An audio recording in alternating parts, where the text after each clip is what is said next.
Lofton goes left, Reed to the right, second down and 14. 4:30 to go, third quarter, 24-23, Buffalo leads it. Four-man rush. Kelly pumps once, pumps twice, fires, caught. Mueller at the 4-yard line, short of the first down. It'll be third down. Mueller, the hero of a come-from-behind win over the Jets earlier this year. Not known for his hands, but he spent the offseason catching 200 passes a day. Just so that he could make that one grab against the Jets that gave the Bills that last-second victory. Now the chess game as Jeff Fisher tries to make the defensive call. This will be the 9th play of the drive. Third and goal from just inside the 4.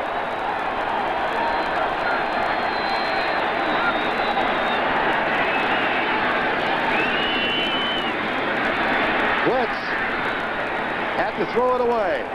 They got to Kelly. And that's Clyde Simmons who's getting it into it with Jim Kelly. I don't think there are flags down. No flags yet. Boy, and a lot of people would think that's a mismatch, a defensive lineman trying to beat up a little old quarterback. Well, this ain't a little old quarterback. This guy goes about 235. Good job by the Eagles coming on the blitz. There is Simmons. He'll take the quarterback all the way to the ground, pins his shoulder. I'm sure Kelly did not like that. Kelly had his hand on the face mask. And now Scott Norwood from 21 yards out. Got it. He's 2 for 2 for the day. So the challenge answered by the Buffalo Bills. The long drive results in 3 points and a 4-point lead. 3.5 left in quarter number 3. Until this afternoon, Jim Kelly had not thrown for 300 yards. Seth Joyner, Jeff Fisher, Byron Evans. Talk over the problems that they had on that last Buffalo drive. That resulted in a Scott Norwood field goal and a 4-point edge, 27-23. Again, the short kick into the wind. And a fair catch called. You can do that, of course, on a kick. A fair catch called by Edwards. But you can't change your mind. No, and then he started to run. Absolutely. Edwards made a nice play with the fair catch, but then he said, oh, well, hey, I got a little running room here. I might have to take off. 3:25 to go in the third quarter. It's 27-23. Buffalo leads. Eagles have the ball. Ruling the NFC Central, but now they head east to face the Skins, trying to rally for a playoff spot. The duel in D.C. next Sunday. That is next Sunday, and on Saturday afternoon at 2 o'clock Eastern Time, one of the highlights of any college football season, the Army-Navy game for Philadelphia. At 2 o'clock Eastern, Army and Navy. And I have a question for you. Why is it not the Navy-Army game? Must be alphabetical. That's it. Or maybe because there's more Army guys than Navy guys. Well, I like, I think the first answer is appropriate. All right. 27-23 Buffalo. Calvin Williams in motion, followed by James Williams. The Eagles hand it off on the running play on the right. Now, if you joined us late, you missed a whale of a ball game, but we'll try and get you caught up on how we scored. Second play of the game, Lofton, 63 from Kelly, 7-0 Buffalo. Norwood, 43-yard field goal, 10-0. Reed, 56 from Kelly, 17-zip. Thomas, a 4-yard pass from Kelly. That was all at the end of the first quarter, and then the Eagles came back. Jackson caught an 18-yarder, extra point, no good. Ruzek from 32 with a field goal. That was followed by a Barnett 95-yard touchdown pass play. And then in this quarter, Byers a 1-yard pass. Norwood just kicked the field goal to make it 27-23. Nice cut block left side, pass deep left side. Barnett is hit, sandwiched, can't hang on. John Hagee is down. Well, it's a heck of a hit by Hagee. Cunningham's trying to squeeze this one in between the underneath coverage by Odoms and the safety coming over the top. This is what they call the dead area on the football field. And we may see why. Quite a collision here for Hagee as he drills Barnett and forces the incompletion. But, you know, we get back to the Bills' secondary and how many injuries they have.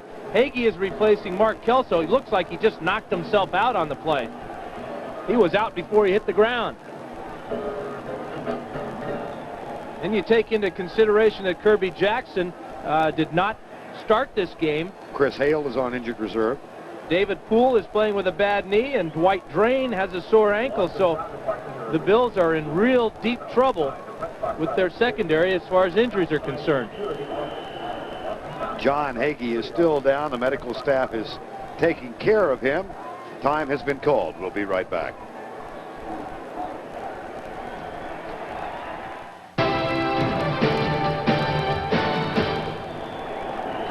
Number 22, the free safety, John Hagee, walked off by himself, but Dan was alluding to the problems that secondary is having. Kelso and Hale on injured reserve. Jackson with a hamstring. Poole and Odom's also neck. It's 3rd and 8. Philadelphia trailing by 4. Bruce Smith comes across and claims that he was drawn offside. Darrell Smith has replaced Ron Hiller at left tackle.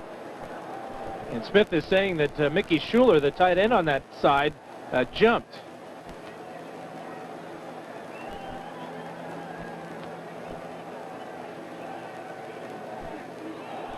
Nope. Going to lose his case. Yeah.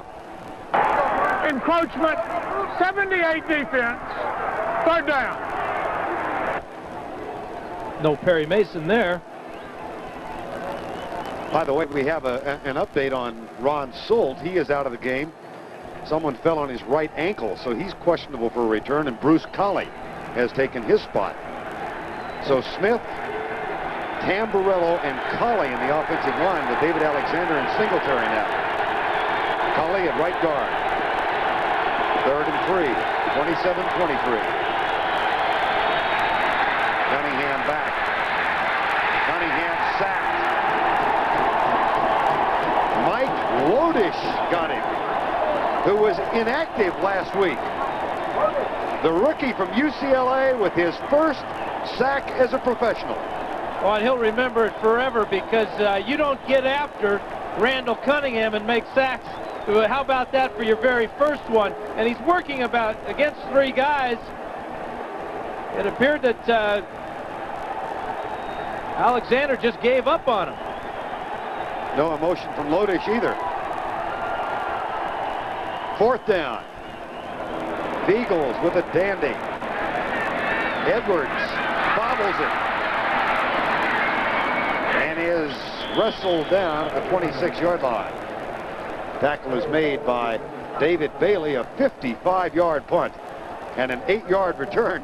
And Lodish is getting ready to get on the phone and call the folks back at UCLA. Well, he probably reached his an incentive clause. The Bills probably That's right. $10,000 bonus, 1 sack. Maybe 15 if you get a guy like Cunningham. He just made his day, maybe his whole year. Here comes Buffalo, 27-23 with 2:15 to go, quarter number 3.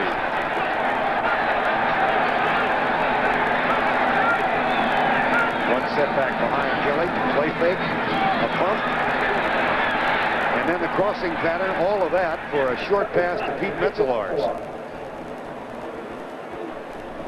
Might want to file that one and bring it out next October. And you wonder where Reggie White has been all day. Well, this is what happens when you're considered the best in the game. Here is number 92, a little late off the ball, and then he's got a lot of company. Metzelaars and Ballard, they're keeping him away from Jim Kelly. He only has 2 tackles on the entire day. Well, Ballard going against 340-pound, or rather White against Ballard at 340. And off to Thurman Thomas, they come left again. That's been their bread and butter running play, and they are out to the 35-yard line before Seth Joyner ranges over to make the tackle. This is what all great running backs do, is they set up their blocks with a little bit of patience here. Thomas is just going to string it out to the outside, and there's the block, there's the crease, and there's the short gain. Close enough for almost to get that